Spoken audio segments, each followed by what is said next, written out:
Hi, writer friends. Welcome back to our creative process interview series where writers and healers discuss creative practice and share inspiration and flow.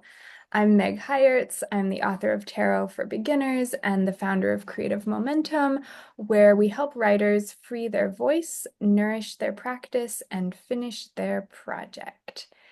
I'm joined today by Leona Morrison. Leona worked for over a decade to help overwhelmed and undervalued creatives make a living, make a life, and make a difference with their gifts. In addition, she is the second generation to run her family's wellness products business, Longevity Wellness. She has worked as an activist, teacher, coach, and toured nationally as a contemporary folk singer-songwriter. And she now parents twin toddlers, co-runs a nonprofit farm animal sanctuary, and is enjoying her new home in rural Maine. Welcome, Leona. And we are going Thank you so much.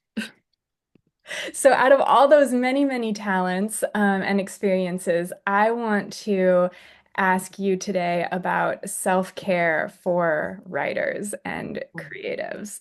Um, First of all, what is self-care? You know, it's kind of a buzzword. It's used in marketing often to promote just kind of like overindulgence and hyper Mhm. individualistic solutions to collective issues. So what is it really? What is self-care? Self-care is a tricky one because the name itself implies that you should be able to do it for yourself and by yourself. But that's not really accurate, and it's definitely not accurate for everyone. So I think one of the people I admire came up with a rubric where they really look at self-care and community care as sort of two parts of a whole. And so I think that's really the important way to look at it, right? Those of us who are more resourced in terms of community, finances, privilege, other family support, all those kinds of time, time and energy, um, we might look at self-care and say, oh, I can prioritize, I can choose, and I can make happen. And that's really where the term self-care came from, is out of that particular life experience. But I think that when we sort of see self-care and community care together, then we can open that a bit wider and say that self-care is what we can do for ourselves and with the cooperation of the community in our lives. And it is what everyone has a right to be able to do with you. It means that we need to look at systemic issues, injustice, access. If somebody's working four jobs, then telling them to take time for themselves is not that helpful. But it doesn't mean that they have no access. It just means that it's going to look really different. And it's up to those of us who do have more resources and privilege to spend a little time advocating for the sorts of policies that give people that spaciousness that they can do that. So I think self-care is primarily about self-compassion and self-trust and the things that we do to build self-compassion and self-trust. And sometimes those things are kind of big, like setting boundaries around ourselves, our bodies, our space, our time. And those can be kind of challenging and hard. And sometimes they're very tiny, right? Sometimes it's like taking 3 breaths before we do something. I know, just giving ourselves that tiny moment to go, okay, let me be fully present and as much as possible bring myself to this experience. And so that's kind of the gamut that it runs. And you notice I didn't mention like bubble baths or retreats or anything. And not that those things aren't included, they're just not required, right? They're not the core of self-care. I love that.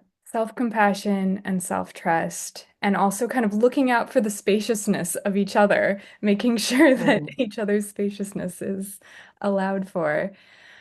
Um, how would you describe Yeah, a term that a lot of people are using right now about that is mutual aid. Mhm. So how can we look to the people in our communities and say, maybe I have something that will help this person have a little more spaciousness. Or Mhm. maybe I can sit with their kid for an hour and give them some spaciousness. So doesn't always ask a lot of us. Mhm. Sometimes it's a very small thing that we can do to help create that spaciousness for others. Mhm. How would you describe the relationship between self-care and creativity? And what have you seen writers and artists accomplish because of their self-care foundations? And I guess inversely, how can a lack of self-care cut into a person's creative life? Yeah. I think one of the things that I think about is decades ago now, when I was in my 20s and I was trying to um, do creative stuff. But I was also working as an activist and a public school teacher and other things that were really not a good fit for me. So I was completely exhausted all the time.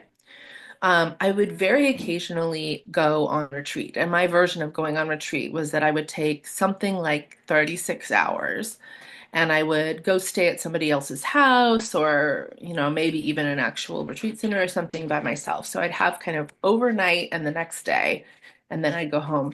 And those retreats kept me alive. But what happened during those retreats is very telling as to what happens when self-care isn't present on a regular basis and somebody is a creative. So what would happen is I would get to the place and I would be so exhausted that all I could do was like read a novel or watch a TV show or something. And then I would just sleep and sleep and sleep and sleep. And sometimes by about the afternoon of the next day, I was able to actually put words on paper, or create something.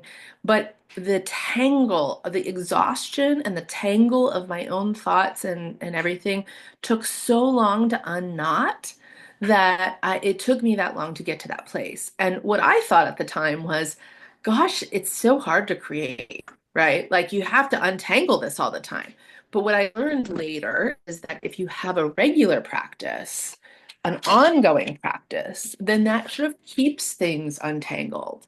And you have access then to those words and thoughts and ideas and creativity in a regular way. And so then I spent quite a few years figuring out, well, what does that look like for me? What do I need? What can I do? What can't I do?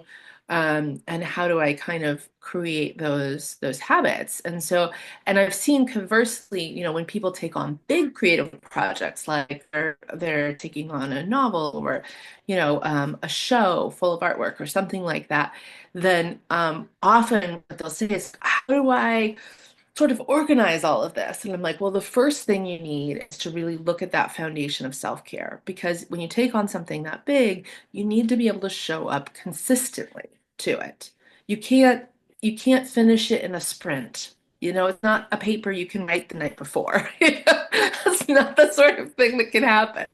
And so if you ever want to accomplish something bigger like that, you have to have the sort of consistent energy and consistent access to your creativity that requires that kind of self-care foundation. And often people are a little bit resistant, like, no, I need to get this thing done. I can't waste time doing this self-care stuff. But I think once they start to realize, like, oh, in order to get the thing done, I really need to do this. It's not really optional. Mhm. I was going to ask if you could tell us a bit about your self-care journey. That was a good peek into your kind of arc. Is there anything else about your journey that you feel like sharing? Yeah, That kind of a couple of it. things. Yeah. No, there's more. Um, a couple of things. I think, first of all, for me, the part of that self-trust and self-compassion equation, I kind of go back and forth between needing to work on one versus the other. But self-compassion is a really big piece of it because I've always been the sort of person who knew what to say and knew what I should do. And I've also always been the sort of person that really struggled to follow through with it myself. So I've been a great teacher, guide, coach. Like I'm really awesome at that. And my folks that I teach and guide and coach have great results. And I look at them and I think, darn, why can't I do that? Right. And so I had a lot of angst about that for a long time. And other people looking at me kind of were confused by it too. Like, how is it that you can be so clear about what other people need to do and then they do it and you can support them in doing it and you can't, you really struggle with that yourself. And so in the past 5 years or so, I've done a lot of work in self-discovery and discovered a bit of what I call the soup that each kind of soup that we swim in or that we live in. And it comes from our family backgrounds, our cultural backgrounds, our life experiences, and like physical things going on with us, diagnoses, physical and mental diagnoses. And I have uncovered like several major elements of my soup that once I uncovered them, I realized, oh, that's why it's so hard for me. And so I'm actually a person who talks a lot about self-care and really, really struggles to do it myself. And so for me, the piece of that puzzle, and I mean things like codependency and ADHD and other stuff are part of my soup. So it's real stuff. And we all have it. Um, and so, um, what I've come to do in the last few years is just say, okay, so when you say meditating helps me, you have this vision of what meditation is, right? I do at least. I have this sort of vision of what meditation should look like. And it's very like peaceful and zen, and it's like at least half an hour a day, and it's all the things, right?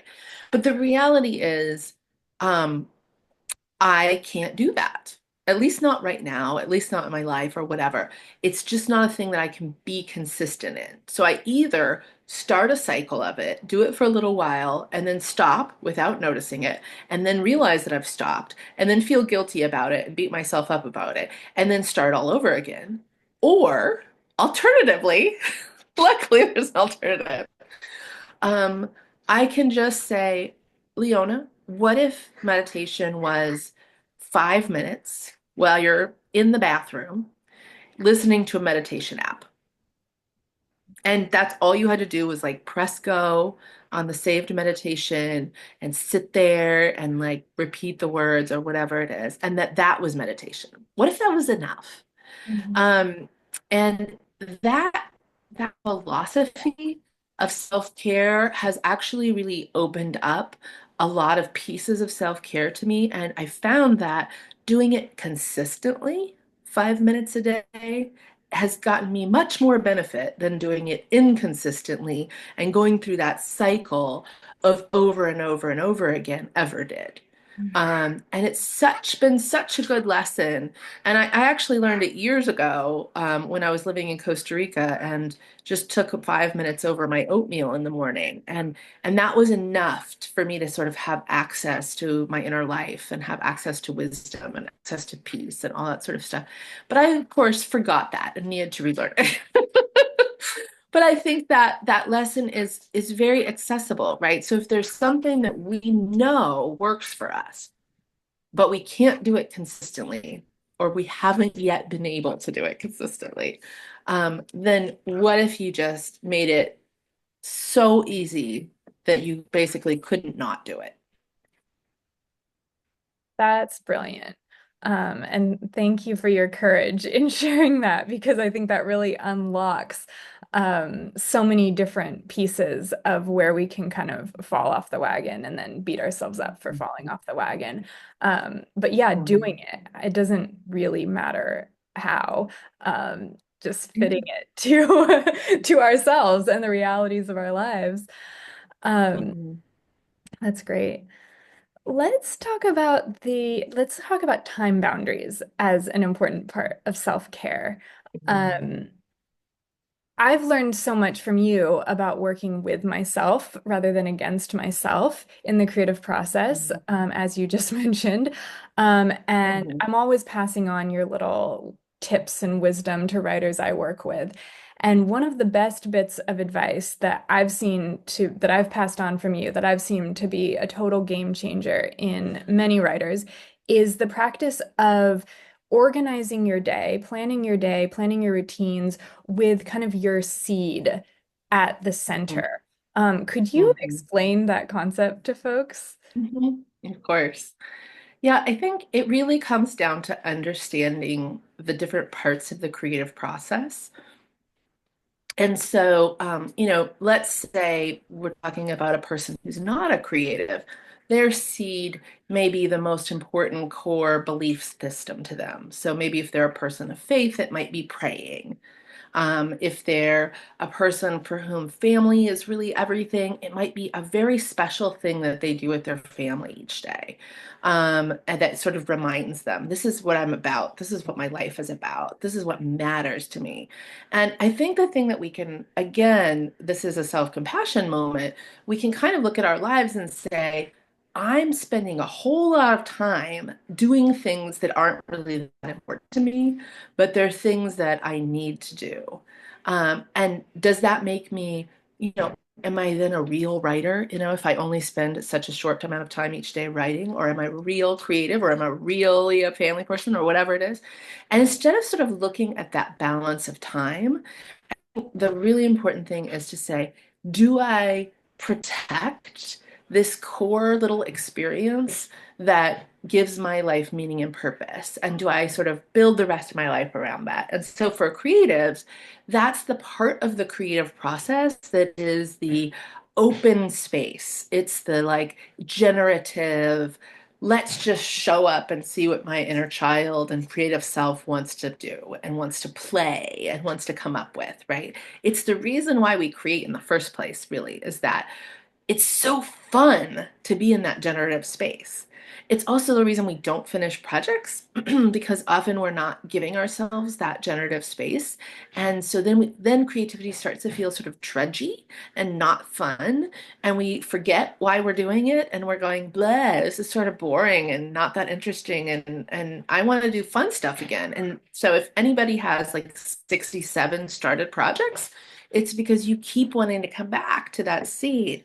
But if you can just organize your day around it and say, I need to keep generating, I need to keep showing up and playing in order to be human, in order to create, in order to be fulfilled, in order to make sense of the world, whatever creativity is to you, then you can build that open space and it doesn't have to be long. It might be 10 minutes or something. And then everything else gets built around that, and you never get resentful of your work because you have that space that's protected. And the other sort of piece of this is really thinking about what time of day you naturally tend to come up with new ideas. When do those ideas come? Is it sort of right before you go to bed? Is it first thing in the morning when you're sort of foggy before coffee? Is it like on your lunch break while you're taking a walk? When is it that you tend to come up with new ideas? That you tend to write things down in your notebook or, go run to the piano or whatever it is. Those sort of honoring that that's naturally when that generative thing tends to happen, instead of trying to go, oh, I'm busy now, I'll get back to that later, or I'll remember that idea, right? I'll remember that great idea I had in the middle of the night and I don't have to write it down. Yeah, that doesn't happen. Then we just say, okay, this is my seed. So now I know that this is roughly the time of day. I'm going to just protect 10 minutes or 15 minutes or something like that every single day. And I'm going to talk to my partner and I'm going to talk to the people in my house and I'm going to say, this really matters to me and I need your help to protect it. So I need you to go start making breakfast while I sit here with my fuzzy brain and my notebook and just let play, right? Or I need you to just hang out and do something by yourself for 15 minutes right before bed. Even though this is our time, I actually need to do this to be myself, to be my best self. and my best partner and my best parent or my best friend or whatever it is. And so just honoring that and building everything around it makes such a difference to the way that we interact with our creativity, that it can become a friend again instead of somebody that is sort of pushing us around or somebody that we're constantly putting off. Beautiful. How many projects can a person safely juggle at once? That's a good And question. and you kind of already touched on what you would suggest to someone who has a hard time seeing projects through to completion, that they, Mhm. maintain that generative space even as they're farther along in the process on other projects. But if you have anything to add to that as well. Yeah. So the way my brain is built, novelty is something that actually gives me motivation and it allows me to do things. And so it's so easy for me to just come up with new things and come up with new things and always come up with new things, right? And actually carrying things through to completion requires much more complex scaffolding. And frankly, it isn't something I can do by myself. At least very rarely is it something I can do by myself, which I felt a lot of shame about previously because I have people in my life whose brains are built very differently. And they would say things like, if you want to write a book, then just write a book. Like, thank you. That is actually not helpful. Um, so what I so I've really thought a lot about, well, how many of these sort of projects and new starts can I really sort of work on or think about at once? And what I've come up with over the years is that if you're actually working through a project, not just a new idea that you go and write in a book or something, but you're actually like taking that idea, developing it, moving it through the stages of being a project. There's probably only about three at a time that you can juggle. And I say you because I really think this is actually pretty universal. There are very few people that can actually successfully juggle more than three projects. And if they look like they probably aren't. So either they've actually got some things on the shelf that they'll come back to later. They're not actively working on them. Those projects are just marinating and sitting and they're doing nothing on them. And that is totally legitimate, part of the creative process. Um, or they're really poorly jumping back and forth between projects and really not making much progress on any of them. So for most people, three is good, and having them at different stages of completion can be really helpful for those of us whose brains need that kind of novelty to move along. Because if something's in editing phase, then there's not a lot of novelty there, right? So when I get stuck with that or bored with that, then I can go to something that's at the beginning phases and like work on that for a while. And then I get like the happy, brain chemicals. And I can say, okay, now I'm going to go back and edit for 15 minutes. I'm going to turn my alarm on, or my timer on. I'm going to do that. And I can sort of keep myself going on the products. But and I think this is really important, sort of know yourself. It's for certain portions of my life, I was able to sort of hold the different parts of those projects in my head. Now I can't at all. I just biologically, neurologically, whatever, I can't hold that. And so I have to keep really copious notes and things. So I sort of remember what I was thinking to do. And it sometimes takes me a little while to get back and forth between them. So I think that's a really good rule of thumb. Um, and really, again, don't compare yourself with what you think other people are doing because what they're posting on social media. Like that's actually not reality. So who knows what they're actually doing? But don't even compare because you are a different person with a different soup and a different set of life circumstances. And so I think three at once is the most. For some people, and I've been at this stage also in my life where I really can only do one project at a time, but as long as I keep having that generative space, right? So if I can show up for 10 minutes and generate new ideas, then I think, yay, there will be new and exciting things in my life soon. And then I can go back and do the thing. And then I, kind of go back and forth, and that way I can kind of keep that momentum going. So there are a couple of ways of doing that, but if you're trying to juggle more than three projects, you're probably actually not doing that. And so making some actual conscious choices, like, you know what, these two projects I really haven't worked on for the last 3 months. And instead of feeling guilty about that and wasting a lot of energy, feeling guilty or bad, what if I just said, I am going to take these projects and put them in the drawer because clearly they need some time to rest until I can come back and actually make progress on them. Fine, no problem. And you say to the other people that you may have accountability with, I am doing this.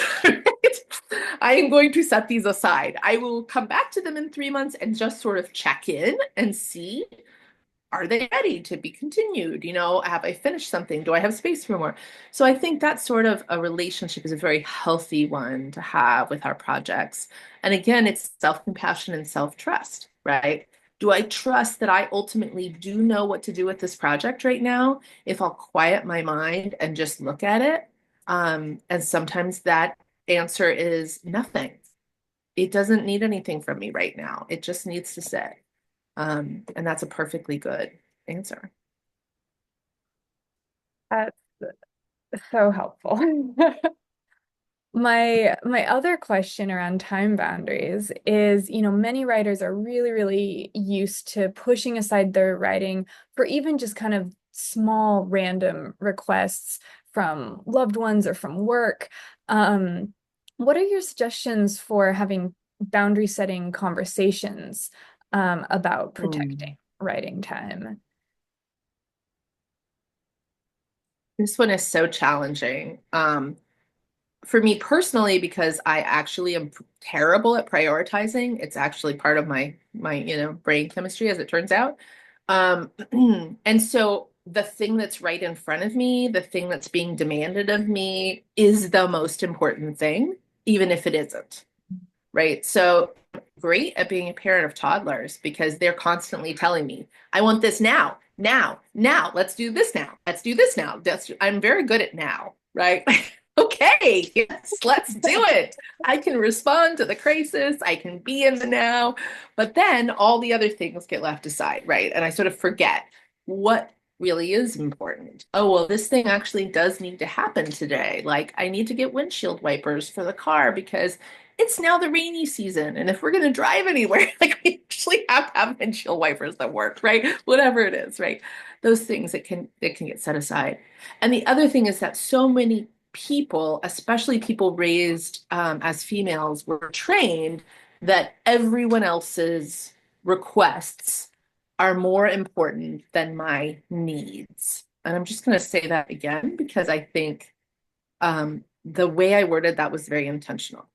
Everyone else's requests are more important than my needs. And that is really damaging, right? So, because we should move from needs to wants for everyone, right? For ourselves and for other people. And if I have a need to work on a project, not necessarily because it's bringing in money, not necessarily because it's my job or livelihood, but because I am a fulfilled human who can show up in my life fully if I do this, and I'm not if I don't, then that's actually a need. So I have to be honest and sort of categorize which of my sort of creative projects or my creative time is a need and which is a want.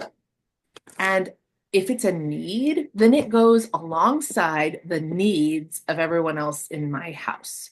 And just because someone asks me to do something right now does not mean they need me to do it right now. And so I've learned mostly to ask the question, by when do you need this done? What of this do you need me to actually do? right? Because sometimes I will just take on the whole thing, like, okay, I'll do the thing. And really, they're like, actually, you're just really fast at web searching. So could you spend 30 seconds and look up this thing, and then I'll take it and run from there? And that's a very different request than, okay, I'm going to look up the thing and make the phone calls and set the appointments and whatever. And so I think clarifying what is a need. So, like that seed, that open space creative time is a need for creatives because without it, our creative process grinds to a halt eventually.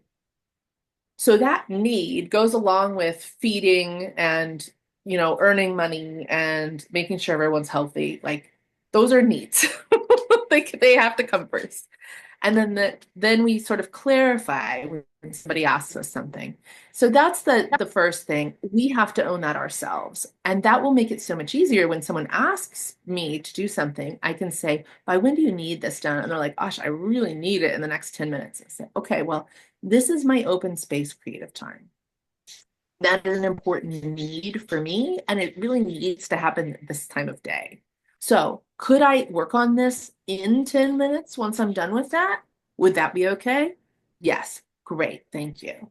Um, and if I can't, then all right, well, then I'll need your help to have my open space time once I'm done with this. And you're going to have to watch the kids, or you're going to have to deal with this other thing that I was planning to do later so that I can have that time. So it's a sort of negotiation. And the first part of it comes with acknowledging what is a need and what is a want, and really prioritizing those needs first. One of the challenging things about creative projects is that they take a lot of time, and it's hard to sort of justify that to the outer world sometimes. I remember when I was in college and I was taking art classes, the amount of studio time that was required to do those classes was really a lot of time. And yet it wasn't like a science class where there was a lab and there were other things that sort of like it was a lot of credit hours to account for the amount of time that was required. It wasn't. It was only 3 credit hours, even though it really required a ton of time. And creative projects are like that. To the outside world, it looks like I'm just doing a little thing. But you're like, but this thing is going to require 1,000 hours or whatever. It's like a huge amount of time. And so we constantly have to kind of negotiate that with the people in our lives and with ourselves. And so that is really where that trust in ourselves that this is something that's important to us, and really clarifying with people this thing that you're asking me, is it a need or is it a want? Or, having office hours essentially for your creativity, and having a door that can shut, even if it's a closet door, and you're working inside the closet, Been right? there. I've been there. Um, Yes. yeah. And you have a note on the door like, I will come out at this time. And then if it's an emergency, right? Like you might even, I've heard people say like they actually list on the sign, these are the following things that are emergencies. You know, like is someone bleeding or injured enough that they have to go to the emergency room? Is it this, is it that, right? Whatever you're gonna have for dinner is not an emergency, right? So clarifying with people in your world, when am I available and when am I not available, and honoring that yourself. And when they say, when they don't respect it, when they interrupt and ask for something, and you can say, again, is this an emergency? Like an actual emergency? No? Okay, then I'm going to ask you to request this again later once I'm done with this time. And you close the door. And so it doesn't have to be dramatic. It doesn't have to be a battle, but it starts within. Clarity within, and then communicating that clarity. What you're saying actually called to mind for me just so many of the political conversations happening right now around just like Mm, don't cede your rights before they're taken, right? Like out of, mm, yeah, mhm, just like not mhm. preemptively giving away um Yeah. our needs. Yeah. We Um, do that all the time too. Yeah. And I mean it's easy to do, and it actually feels good to do something for somebody else. So we actually get a momentary benefit from it. So, and if I'm working on a big long project that it's not giving me a lot of immediate feedback, then my brain might be like, "Ah, go do the thing for the person because I'm going to get a little zing from it and I'm going to feel great. This is not giving me a zing right now." Right. And so we can sometimes we have to kind of negotiate with our brains and be Mhm. like, okay, you need a little dopamine right now. I'm gonna take a walk in the sunshine. I'm gonna move my body. I'm going to drink a little caffeine. I'm going to eat a bar of chocolate. I'm gonna do something that will give you a little bit of that without going AWOL on what I was doing, and sort of undermining myself. Mhm. That's such important discernment about the zings. Um, so self-care can be a lifeline. Um, do you recommend any particular self-care practices when writing about difficult subjects like trauma or grief or shame? Yeah, this comes back to a general notion that the busier I am, or the harder it is what I'm working through and working on, the more I need self-care. And often the more self-care I need, which A feels counterintuitive, right? Because when we're busy, we tend to sort of say, oh, well, I'll just not do that meditation, or I'll just not go for that walk, or I'll not journal, or whatever.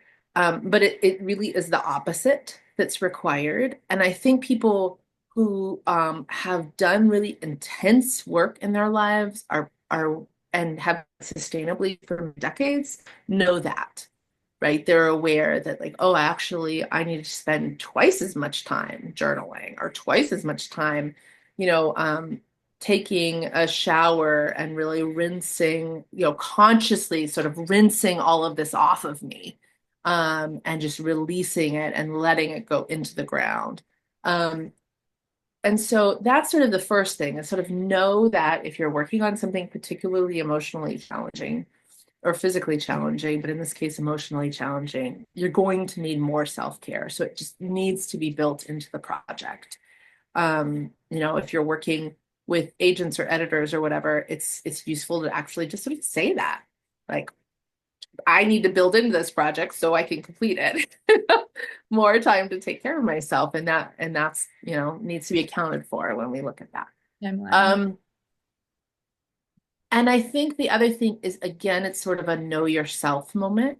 So for some people, getting in water is really, really restorative. It really, that like physical cleansing is actually very emotionally cleansing, and they come out of it feeling calm and like they've shed a lot. So if that's you, then get yourself in water every day, even if it's for 5 minutes, do the thing.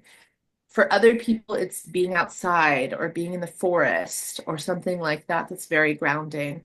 Again, it doesn't have to be perfect. You don't have to go to the most beautiful forest. You don't have to go for an hour at a time. Go to the closest place. And even if you don't feel like walking because you're tired, just like sit on the ground, like look up at the trees and do whatever you can.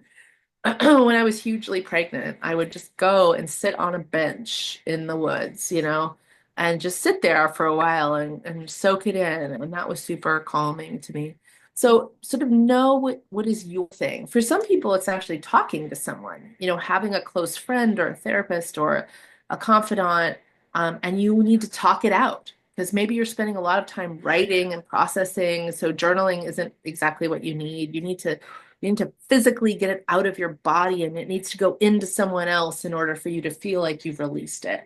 Mhm. So, pick up a phone or set up a coffee date or whatever, and have it be regularly. Once a week, we're gonna talk, and I'm gonna share this, and have the person be able to receive that and not take it on, Mhm. right? Like, you need somebody in your world that says, yeah, I'll totally listen to that. And then I'm going to set it aside and it's not mine. I'm not going to take it on. So you feel zero guilt and total gratitude for that experience. So knowing yourself and knowing what practices tend to work for you and really honoring that. I think there's a lot of general advice out in the world about self-care. So we can feel like, oh, well, I should be meditating because that's what people do. But if meditating doesn't work for you for whatever reason, or you don't like sitting still, you need to move, then by golly, move. Do the thing that works for you. And again, self-trust.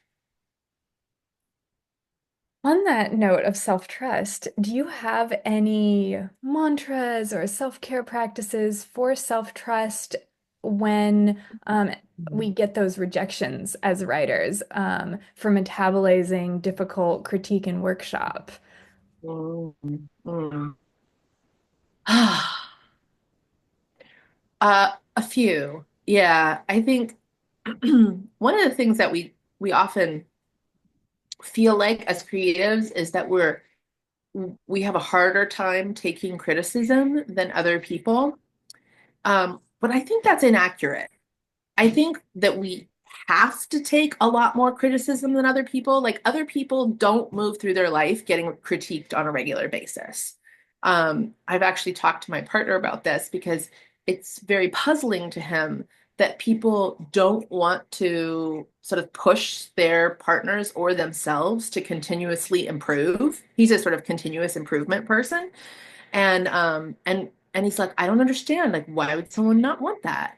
And I'm like, because a lot of what people want in a relationship is someone who is going to just let them be and not critique them and not push them and not, because that's more comfortable and then they can choose to grow or not. But they're looking for comfort, not growth in a relationship. And that's kind of how most people's lives are. They're not actually getting a lot of critique.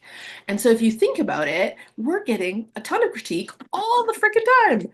And so it's not that we're more sensitive to it. It's that we're dealing with it a lot more. So if the first thing is sort of pat yourself on the back and say, wow, I have to deal with a lot of critique. And that's challenging as a human.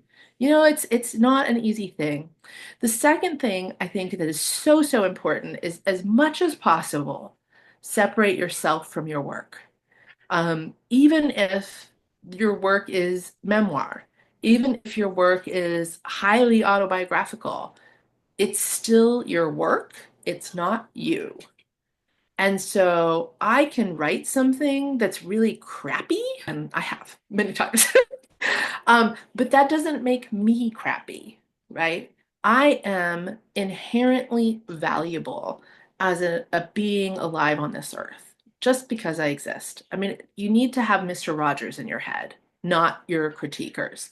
And so, I like you just because, just the way you are. You are here and you are valuable, and I'm glad you're here because you're here, not because you wrote something great, but because you're here. And your work then over here can be good, bad, or in between. And that doesn't actually say anything about you, except that maybe what stage in the process you are at getting that to its end result. And that makes the critique a lot easier to take if we kind of say that to ourselves. And so for people that grew up with a lack of language and support for your self-worth, the things that have been really valuable to me have been those little guided meditations about self-worth and about knowing who I am and about having internal wisdom and things like that. So my Insight Timer app, or there's a bunch of other meditation apps out there, they have these things and people have recorded them and you don't have to make them up. And their affirmations and things like that. I always thought affirmations were silly, and now I really live by them because just saying that over and over again helps remind me like, oh, I am worthy of love and acceptance and whatever because I exist. My work is not, right? My work is not worthy of praise because it exists. It's not alive. It's an inanimate thing. It is, worthy. It's great that I created it because I already got something out of it. And maybe other people will get something out of it if I'm willing to work with it and work with that critique and get it to a point where it's accessible to other people and meaningful to them. Um, And those are separate. So that's sort of the key thing. And I think really coming back to that, even if you feel kind of silly listening to a meditation that says that you're worthy all the time, it can be really important for those of us that did not grow up with those messages and support, especially. Yeah, and that's probably a clue of like if it feels silly, then that's a little flag of like, maybe Yeah, that means because it's if needed. that it's needed, exactly, because people who did grow up with that, the way they respond to something like that is, well, yes, that's obvious. Mhm. Clearly, I'm worthy. Like, why would you even bring that up? I know I'm worthy. Mhm. I'm not bothered by this critique because it's not me. Like, they don't have this issue. And so, if you have this issue, that's a little window into, there's a little self-belief there that I need some support with. This has all been such amazing wisdom and discernment, Leona. In conclusion, is self-care selfish, or does it Mhm. support us in writing courageously? Um, I'm kind of an advocate that we should change the name of self-care because I think so many of us grew up thinking self anything was selfish. Self-care, self-love, whatever, that was like somehow bad or morally problematic, that we were being selfish.